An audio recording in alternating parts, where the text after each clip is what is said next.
Bonjour à toutes et à tous et bienvenue dans cette revue de marché. Nous sommes le jeudi 30 décembre 2021, il est 8h33. Je suis ravi de vous retrouver pour cette nouvelle émission Trading University Center. Dernière émission avant la fin de l'année. On va démarrer sur une émission assez particulière. On va parler un petit peu d'économie.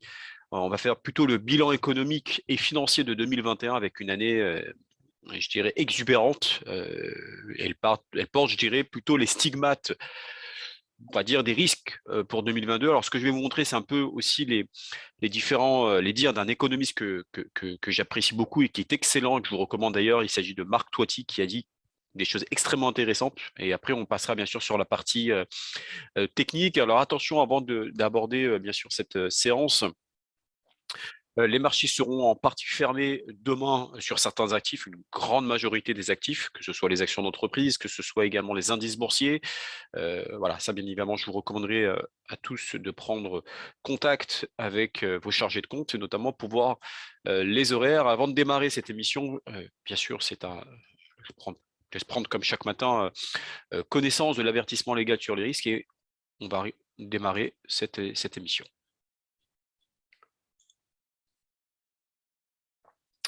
Alors, les risques pour 2022 sont nombreux, bien sûr, au niveau économique, financier, notamment avec, bien sûr, cette fameuse pandémie, les restrictions qui sont toujours là, qui nous menacent finalement. Et donc, ce qui fait que 2021, c'est vrai, il y a eu de la croissance, mais il y a eu également beaucoup je dirais, d'exagération ou même d'affluence. On a perdu un petit peu l'échelle des valeurs, c'est ce qu'on va voir notamment ensemble aujourd'hui, pour mieux préparer la semaine prochaine, donc effectivement 2022, puisqu'il s'agit de la dernière revue de marché de 2021. Alors, tout d'abord, on le voit ici, nous avons la croissance mondiale, effectivement, avec une chute de plus de 3,1%. Alors, ce sont les derniers chiffres du Fonds monétaire international, du FMI, qui ont été révisés d'ailleurs en amélioration, puisque antérieurement, le FMI annonçait moins de 4% de baisse du PIB pour 2020. Moins de 3,1% aujourd'hui. Donc, c'est moins grave par contre pour cette année. Alors, là, on est sur entre 5,5 et 5,9% de croissance. On verra ce que ça va donner évidemment pour le quatrième trimestre 2021, qu'on n'a pas encore hein, avec ces problèmes liés notamment à ce fameux variant Omicron. Mais néanmoins, on sera entre 5,5 et 5,9% de façon assez certaine pour 2021. Donc, en résumé, c'est une très belle performance. Vous voyez, c'est quand même assez historique. On avait donc une chute du PIB mondial historique en 2020, comme vous voyez sur la courbe, entre la zone, le monde, la France et la zone euro. Donc, ça reste historique, évidemment, en 2021. C'est un peu logique quand on touche mécaniquement le fond de la piscine, bah, on a tendance à remonter. Donc, si on regarde un petit peu je dirais maintenant les pays un petit peu plus développés, bon, on a bien sûr les États-Unis, évidemment, qui avaient moins chuté en 2020, qui ont bien redémarré en 2021. Ils ont complètement effacé la crise d'avant, voilà, crise pandémique. La zone euro, moins 7% en 2021. Ça a redémarré à 5,3%. On verra bien sûr les chiffres définitifs, mais c'est quand même une belle performance. Et encore une fois, on est tombé tellement bas que c'est un peu logique de redémarrer, à part certains pays comme le Japon par exemple, qui restent quand même à la traîne.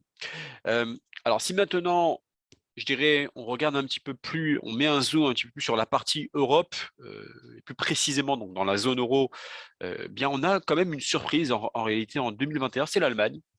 L'Allemagne, c'est vrai qu'en 2020, il y avait eu moins de baisse du PIB, moins 5 contre par exemple moins 8% en France, donc chez nous, moins 9% en Italie. L'Allemagne en jaune, hein, que vous avez sur la courbe, enfin sur le slide, nous, c'est en bleu, la France, donc l'Italie, c'est en vert. Et là, ça redémarre. On est dans le meilleur des cas à 3% de croissance en Allemagne avec un quatrième trimestre très compliqué. Alors oui, effectivement, les confinements, etc. En France aussi, il y a eu entre 6 et 6,5 et 7% de croissance. Les bonnes performances, bien sûr, mais néanmoins, voilà, on serait que l'Allemagne, c'est un peu la locomotive aujourd'hui de la zone euro. Bah, ça a freiné. Ça a freiné tout simplement l'ensemble de la zone euro, pardon. Donc maintenant, le plus important, c'est de savoir, c'est que finalement, on a complètement oublié, on a effacé, je dirais, cette crise du coronavirus.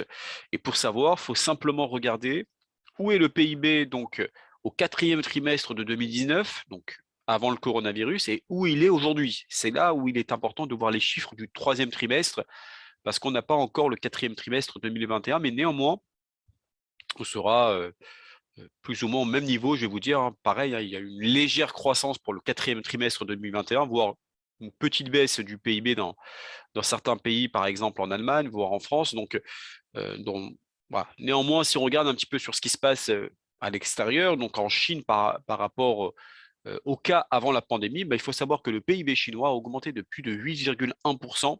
Évidemment, tous ces chiffres sont hors inflation. Hein. Les États-Unis sont à 1,4%, donc ils ont effectivement, comme je vous l'avais évoqué juste avant, complètement oublié ou effacé la crise, et la zone euro n'a toujours pas retrouvé, gérer le niveau de PIB d'avant-crise. On est à peu près à moins 0,4%.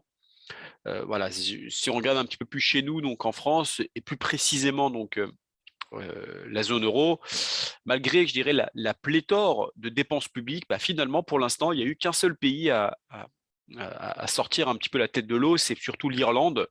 Mais bon, si je prends les pays proches de nous, entre guillemets, hein, de la France, qui a retrouvé un petit peu son niveau de PIB avant la crise, voilà, c'est assez étonnant. C'est la Belgique qui a fait 0,3% au-dessus du niveau d'avant pandémie. Nous, les Français, on est à moins 0,1%. On y est presque, hein, on n'est pas très loin. On a quasiment effacé la crise, mais pas complètement. Mais bon, avec évidemment tout ce qui est dépenses publiques, d'augmentation de dettes, qu'on verra bien sûr tout à l'heure. Et parallèlement, si on regarde l'Allemagne, ils sont encore à 1,1%, l'Italie à 1,3%. Bon, ça veut dire que malgré ce qu'on appelle le quantitative easing, donc la fameuse planche à billets de la BCE, qu'on verra bien sûr par la suite aussi, malgré la dette publique qui a flambé, pardon, là, on n'a toujours pas retrouvé le niveau de PIB d'avant la pandémie. Donc, ça commence à faire long, évidemment, si en parallèle avec Jean Castex, le Premier ministre, qui, évidemment, il y a encore de nouvelles restrictions. Bon, il faut arrêter quand même de bloquer nos économies. Ça, c'était pour la croissance, effectivement. Donc, un redémarrage logique, mais attention, ça ne veut pas dire que ça va continuer en 2022. Au contraire, on a des stigmates aujourd'hui du ralentissement, surtout que la deuxième grande nouvelle de 2021, c'est bien sûr l'inflation, comme vous voyez sur slide, l'inflation qui a flambé. Alors là, vous voyez l'indicateur, ce qu'on appelle l'IPC, c'est un indicateur avancé. Donc, l'inflation qui a flambé surtout avec les banques centrales. Hein. Si on regarde, on rembobine un petit peu les dires des banques centrales, que ce soit au niveau de la Fed ou même de la BCE, ils se sont complètement trompés, ils se sont même répété à dire que c'était transitoire, qu'il n'y avait pas d'inflation. Et si, oui, effectivement, l'inflation est là et même assez importante. On l'a évoqué à de maintes reprises lors des précédents webinaires. Et on voit que l'inflation américaine avait explosé. On est sur des plus hauts, voilà, vous voyez comme vous voyez ici sur la courbe noire, je ne sais pas si vous avez arrivé à bien voir, on est quasiment au-dessus c'est des niveaux, voilà, des niveaux de 1982, donc c'est assez incroyable. Hors énergie et produits alimentaires, bien sûr. Vous avez également la courbe rouge, c'est celle de l'Allemagne. Vous avez la courbe jaune en Espagne, la France et la courbe bleue. Ouais, ça montre que l'inflation est là. Si on prend maintenant chez nous et si on prend l'Allemagne par exemple, eh bien l'inflation a augmenté de 5,2%.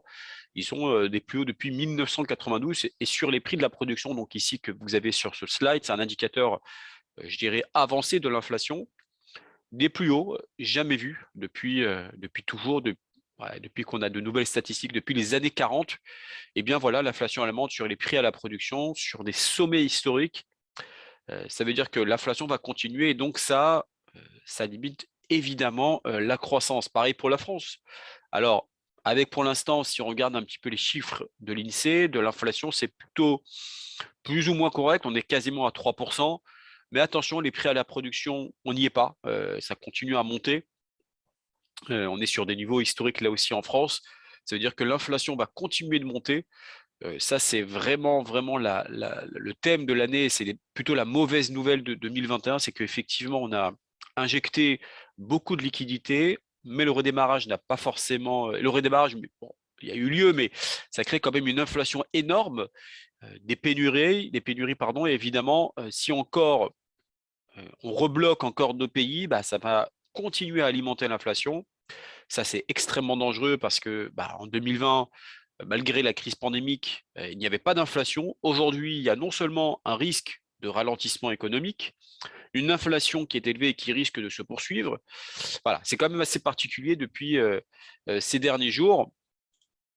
Maintenant, si on voit un petit peu l'ensemble des matières premières, donc notamment l'indice CRB des matières premières, ça continue de flamber. On est toujours aux alentours des 110% de hausse par rapport à avril 2011. Donc, je rappelle juste, petite parenthèse, l'indice CRB, c'est l'indice de l'ensemble des matières premières, alors toutes matières premières confondues. Cette inflation qui, évidemment, va continuer à durer, comme je vous l'avais évoqué. C'est vrai que normalement, plus l'inflation flambe, plus l'or a tendance à flamber. Alors, ça, c'est un peu la mauvaise nouvelle qu'on a eue notamment pour la petite surprise pour 2021, l'or n'a pas flambé. Au contraire, on s'est plutôt stabilisé, on ne s'est pas effondré. Les cours de l'or, l'inflation américaine a flambé, mais on est sur des sommets avec plus de 6% avec habituel.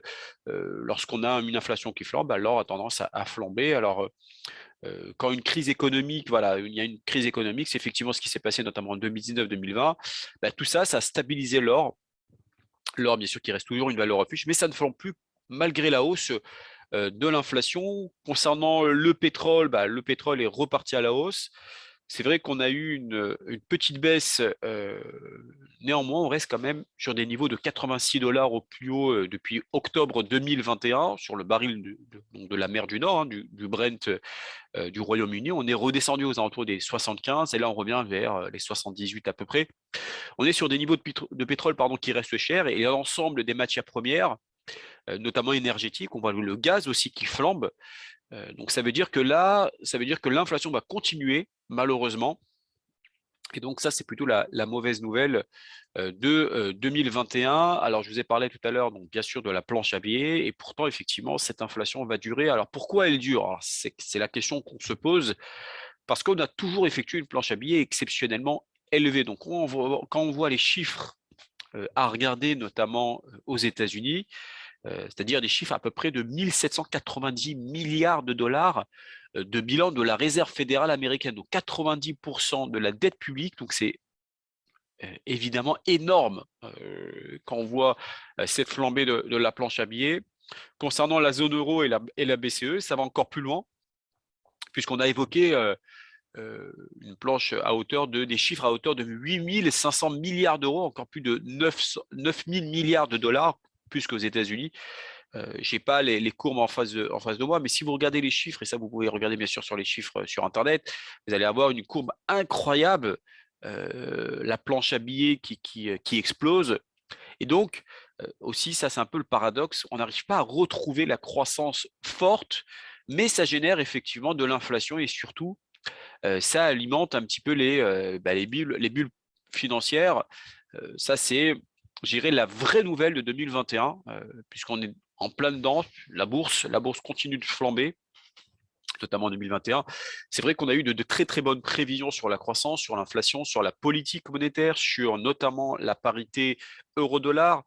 Voilà. Par contre, sur les marchés boursiers, il faut être honnête, on avait eu plutôt à l'époque une certaine stabilisation. Là, au contraire, c'est un peu l'opposé de ce qui s'est passé les années précédentes. Ça continue de flamber. Il y a eu effectivement des hauts et des bas au niveau de la volatilité. Ça continue d'exposer, mais sur des sommets historiques. Donc bravo, je dirais, pour ceux qui ont laissé travailler, qui ont osé, et c'est exactement ce qu'il fallait faire. Il faut continuer à le faire. Les boursicoteurs, sachez-le, sont toujours gagnants et resteront toujours gagnants à long terme. Donc c'est pour ça que et j'ai toujours dit précédemment qu'il faut toujours continuer d'investir sur les marchés financiers, et notamment sur les analyses que vous pouvez recevoir par la suite et sur ce que vous aviez reçu précédemment. Par contre, c'est vrai que on n'avait pas vu cette poursuite de la hausse, tout simplement parce que les planches à billets ont continué d'investir sur les marchés financiers. Donc voilà, malgré la reprise, c'est vrai qu'on pensait qu'avec la reprise, mécaniquement, les planches à billets allaient tout simplement s'arrêter. Ça aurait été plus logique. Mais non, les banques centrales, que ce soit la Fed ou la BCE, continuent à faire du clientélisme, à faire plaisir aux dirigeants politiques et surtout à faire plaisir au marché. Donc, ça va bien évidemment continuer. Au niveau des marchés financiers, bien évidemment, alors si on regarde quelques valeurs, Apple et Tesla, donc d'abord je passe par Apple, qui termine l'année sur un niveau de record historique depuis avril 2013, plus de 1153%. Alors bravo pour ceux qui ont travaillé sur cet actif, sur cette action. Évidemment, Apple domine, plus de 3 000 milliards de capitalisation boursière, la plus grosse capitalisation boursière mondiale, ça domine finalement, et donc on a une croissance extrêmement forte. Et Tesla, alors là, c'est assez incroyable, une très très forte volatilité évidemment. Qui avait très très bien, alors Tesla qui a très très bien commencé l'année. Après, il y a eu des petites phases de dégonflement où ça a un petit peu retracé, puis ça a redémarré de nouveau. Tesla continue de toucher la Lune, hein. Évidemment, ça n'a rien à voir avec le fameux SpaceX, puisque SpaceX n'est pas intégré dans Tesla, bien entendu, comme vous le savez. Mais les chiffres incroyables que vous pouvez retrouver sur Internet à partir d'octobre 2012 à décembre 2021, on a une hausse, tenez-vous bien, de quasiment 20 000% d'augmentation du cours de l'action Tesla. Alors, bon, il fallait quand même y croire, c'est vrai, c'est magnifique. On a toujours cru à la voiture électrique, mais là, effectivement, Tesla commence à même engranger quelques bénéfices, à prendre des vraies parts de marché. Voilà, c'est assez incroyable. Alors, est-ce que ça va durer?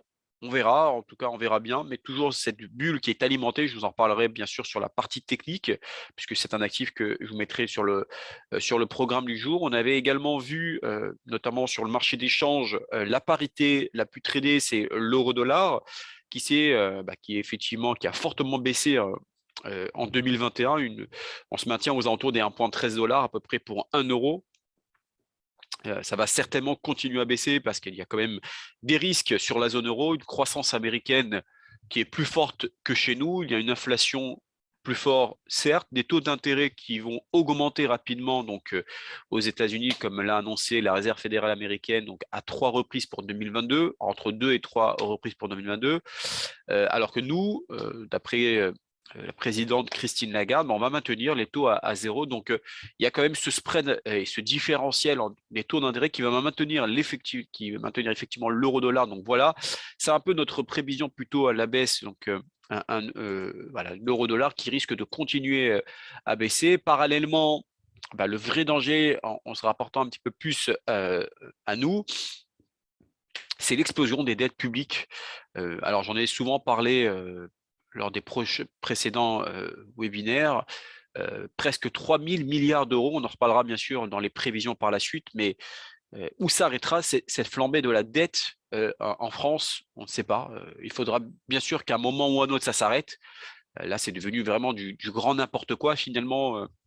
Continuer comme les banques centrales achètent, on se dit pourquoi s'arrêter? Oui, mais sauf que là, on va devoir s'arrêter. Les banques centrales vont devoir arrêter leur planche à billets progressivement, un peu moins, je dirais, pour le moment en Europe, mais on est dans une situation où aujourd'hui, cette flambée, je dirais, de la dette publique française est particulièrement dangereuse, notamment pour les épargnants.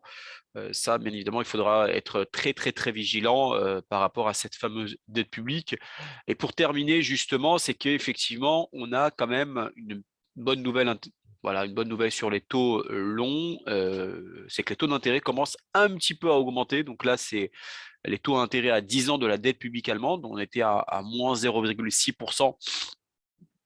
Pardon, début 2021, on est à moins 0,2, pareil pour la France, moins 0,3, là on est à plus 0,1, plus 0,2, donc ça veut dire que ça y est, la fête est finie, hein, si je peux me permettre, on va devoir entrer un petit peu plus dans le vif du sujet, c'est-à-dire que la hausse des taux d'intérêt, les planches à billets, et l'arrêt bien sûr des planches à billets, des banques centrales, bien sûr. Les taux d'intérêt à long terme vont augmenter, et ça, c'est le vrai danger, hein. Les taux d'intérêt montent, donc forcément, les banques centrales vont devoir, au fur et à mesure, mettre un frein, notamment au niveau de la planche à billets, et voilà, cette affluence qui commence à devenir dangereuse, et qu'effectivement, on a continué à faire cette fuite en avant. Il faut maintenant que ça s'arrête. Donc, voilà, plutôt 2021, on a redémarré, mais attention, ça ne veut pas dire que ça va continuer en 2022. Donc ça, on en reparlera bien sûr lors des prochains webinaires, des prochaines émissions. Ce qui est très important, c'est de faire attention, bien sûr, à cette exubérance, je dirais, au niveau des marchés. Alors, au niveau je dirais du calendrier économique, il n'y a pas énormément de réflexion aujourd'hui, à part les inscriptions hebdomadaires au chômage cet après-midi à 16h30, avec des inscriptions à hauteur de 208 000, d'après les prévisions des économistes. Donc, en deçà, bien sûr, le dollar risque de se renforcer, et au-delà, c'est plutôt l'opposé. Au niveau du programme du jour, donc je vous ai parlé en introduction, je ne vais pas m'attarder sur la partie technique. Je vais vous mettre en avant rapidement l'aspect technique et bien évidemment, on redémarrera donc une prochaine émission à partir de la semaine prochaine. Donc, on va démarrer d'abord sur l'action Tesla. Alors, Tesla, je vous avais parlé effectivement tout à l'heure, exceptionnel, explosion notamment sur Tesla. Alors, on va passer sur la partie graphique. Hop, là, vous avez l'action Tesla. Alors, sur plusieurs unités de temps, donc à gauche, vous avez l'unité de temps mensuelle. Au milieu, vous avez l'unité de temps hebdomadaire. Et à droite, vous avez l'unité de temps journalière. Alors, juste dans un premier temps, on est sur tout simplement un niveau extrêmement important. Et je vous en ai parlé lors des précédentes émissions, qu'effectivement, cette zone technique, qui à partir du moment où on allait la toucher, c'était une zone à laquelle il fallait trouver un point d'achat aux alentours des 900. Et celui qui a osé prendre cette opération avec un bon money management a pu faire un très beau bénéfice. Effectivement, c'était à ce niveau-là, c'était la semaine dernière d'ailleurs, c'est la semaine du 20 décembre, où là, effectivement, on a touché cette zone. Vous voyez que quand je repasse ma souris ici, vous voyez sur le graphique mensuel, c'est pile sur ce qu'on appelle la Tenkan-sen sur la partie Ichimoku, donc au niveau des graphiques. Donc c'était la zone clé de janvier 2021, de la semaine de 2021. Et là, tout nous porte à dire que le marché peut continuer à accélérer. Là, je suis sur une unité de temps journalière. Alors attention, pourquoi? Parce qu'on est sur une oblique intéressante quand même, cette oblique que vous avez ici. Il faudrait qu'effectivement on casse cette oblique-là, et c'est important de regarder les unités de temps 4 heures pour savoir est-ce qu'on casse cette oblique. Et à ce moment-là, on peut aller chercher les 1160 dans un premier temps, voire les 1200. En tout cas, je reste techniquement et fondamentalement parlant très optimiste pour Tesla. Pour une accélération de nouveau. On va regarder ensemble l'analyse Trading Central, ce que préconise l'analyse. Alors, c'est une analyse qui a été faite donc, le 28 décembre. À l'époque, on était à 1093. Au moment là, on n'est pas très loin, au moment où je vous parle, puisque Tesla, actuellement, on est à 1083. L'objectif, c'est le 1293. Alors, ça risque de prendre, bien sûr, pas mal de temps. Il faudrait d'abord casser cette oblique que je viens de vous tracer. Tant qu'on est au-dessus des 959. On va parler de l'Eurostock 50, donc le fameux Europe 50 qui répertorie donc les 50 plus grosses capitalisations européennes. Donc vous avez à gauche l'unité de temps mensuelle, hebdomadaire et journalière. Donc là, vous avez effectivement, alors ça, vous êtes sur du journalier. On va regarder sur du mensuel dans un premier temps. Hop. Donc sur du mensuel, vous avez effectivement ici une forme de double bottom, hein, une forme de W. Depuis qu'on a cassé cette zone ici que vous voyez que je vais vous tracer. Hop, c'était la zone de... Donc là, c'était la crise pandémique de 2020 et un niveau clé de 2015, donc qui a été touché à de maintes reprises. Donc c'est la zone entre les 3700 et les 3800. Depuis qu'on a cassé le mois de mars 2021, effectivement, le marché a tout simplement accéléré et peut encore continuer à accélérer techniquement parlant, et ça rejoint un petit peu la partie fondamentale. Si on casse... si on reporte ce que vous avez ici, on peut aller chercher cet objectif-là. Donc ça, c'est au niveau technique. Si on continue à travailler de la sorte, on peut aller chercher les 4700 sur du moyen long terme. On est sur un graphique mensuel. On va regarder en hebdomadaire ce que nous donne la configuration graphique. On a encore cette zone de résistance que vous avez. C'est l'ancien record du 15 novembre 2021, de la semaine du 15 novembre. Et ici, en journalier, si j'ai rendu graphique, vous avez une forme de double bottom ici, forme de double bottom qui a été cassée notamment par la journée du 27 décembre 2021. Moi, je reste haussier sur l'Eurostock 50, mais attention, parce qu'il faut, pour être haussier et confirmer cette continuation haussière, il faudrait que d'abord on passe au-dessus de ce fameux nuage pour accélérer de nouveau. Alors, je vais juste vous présenter l'analyse Trading Central qui envisage qu'on peut aller chercher les 4290 voire 4315 en intraday. Hein, c'est un graphique qui est donné ce matin, donc à 8h03. Je pense que ça a été envoyé également dans l'analyse quotidienne de ce matin dans la séance européenne. Tant qu'on est au-dessus des 4242. En revanche, si on passait en dessous des 4242, on pourrait avoir un retournement baissier pour aller chercher les 4219, voire les 4190. On va parler de l'or. Donc l'or qui reste quand même un actif que je vais devoir surveiller pour 2022, puisque ça a quand même stabilisé pour 2021. Je pensais qu'avec l'inflation que nous allons avoir, on pourrait avoir une explosion de l'or. Je pense qu'on peut avoir une explosion de l'or pour 2022 à surveiller. En tout cas, je reste très optimiste sur la partie technique, également sur la partie fondamentale. On est là, vous êtes sur un graphique mensuel. On est au-dessus des 50% des retracements de Fibonacci. Vous avez ici à 1763. L'objectif en mensuel, c'est d'aller chercher les 1836,65. Donc, si on passait au-dessus des 1836,65, tout nous porte à dire qu'on peut aller accélérer, aller chercher les 1900 sur du moyen terme, en tout cas sur l'or pour 2022. Alors, bien évidemment, il faut toujours travailler sur des unités de temps inférieures pour voir est-ce que l'analyse est confirmée ou pas. En tout cas, là, vous avez un vrai niveau de support qui est ici, le niveau de support avec un niveau de résistance à ce niveau-là. Donc, vous voyez que là, pour l'instant, le marché est compressé entre la zone de support ici et la zone de résistance. Pour pouvoir effectivement continuer cette accélération, c'est d'aller d'abord chercher cette résistance-là aux alentours des 1827, 1834. Et si on passait au-dessus, on peut chercher cette résistance oblique qui serait aux alentours des 1860, 1870. Ça, c'est la partie hebdomadaire. Et on va regarder sur la partie journalière. Alors, sur la partie journalière, vous voyez qu'on est tout simplement à l'intérieur de ce nuage avec ce niveau de SSB ici qui est une zone de support. On peut encore accélérer et aller chercher cette zone des 1820. Je ne sais pas si vous vous souvenez, on en a parlé des 1820, c'était l'objectif de l'or. Pile dessus sur les 1820, le marché a commencé un petit peu à retracer. Pourquoi? Parce que les 1820 est une zone de résistance. Et comme je le dis souvent, les marchés sont attirés par les zones de résistance et de support. On va regarder ensemble ce que préconisent les analystes trading central. Ils envisagent toujours une hausse à 1825 et 1850 tant qu'on est au-dessus des 1770. En revanche, si on passait… alors attention, on est sur un graphique en daily, c'est-à-dire que chaque bougie représente une journée de cotation. Donc, c'est-à-dire que là, on peut remonter depuis même le mois d'août, août-septembre. Vous voyez que le niveau clé, c'est les 1770 sur du moyen terme. Mais si on passait en dessous des 1770, là, on peut retracer. Mais le premier objectif, c'est les 1825, 1850. Et enfin, on va parler d'une paire de devises qui est l'AUD-USD, donc le dollar australien contre le dollar américain qui reste haussier, qui peut continuer à accélérer. Donc là, l'objectif, c'est bien évidemment d'aller chercher d'abord au niveau mensuel, c'est d'aller chercher ce niveau clé à 23,6% des retracements de Fibonacci, soit les 0,7417. Bon, on est quand même assez loin. Si on passait en dessous, alors là, ça peut être intéressant parce qu'on a une oblique ici. Et si effectivement on passait au-dessus de cette oblique, on peut aller chercher cette 0,80. Et ça peut être intéressant à travailler. En hebdomadaire, là, il faut savoir qu'on avait un niveau de support ici qui a été cassé la semaine du 6 décembre 2021. On a fait ce qu'on appelle un pullback et là, il a fait appui dessus. Et pour aller chercher sur du court terme, les 0,7290, 0,73, c'est pas mal. Ça peut chercher à peu près une trentaine de points sur du court terme. Et on voit que sur du journalier, on est sur un canal haussier.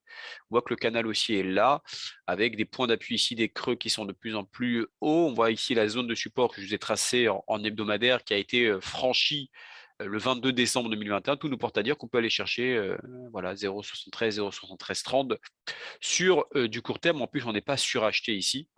C'est ça qui est intéressant. Donc, tout nous porte à dire qu'on peut encore continuer à accélérer. On va regarder ensemble ce que préconisent les analystes trading central. Je pense que ça a également été envoyé sur l'analyse de la séance européenne. 0,7270, 0,7280 en intraday. Attention, on est sur du 30 minutes tant qu'on est au-dessus des 0,7235. Voilà, j'ai plus qu'à vous souhaiter une excellente journée. Je vous souhaite une très bonne année 2022 à vous, votre famille, vos proches, vos amis. Une petite pensée bien sûr pour ceux qui sont isolés, sont confinés. Une très grande pensée pour eux. Je vous souhaite une très très bonne année à toutes et à tous. Et je vous dis, comme dirait notre ami Gad Elmaleh, à l'année prochaine pour une nouvelle émission. Bonne santé et bonne année et à la semaine prochaine, et à lundi. Au revoir.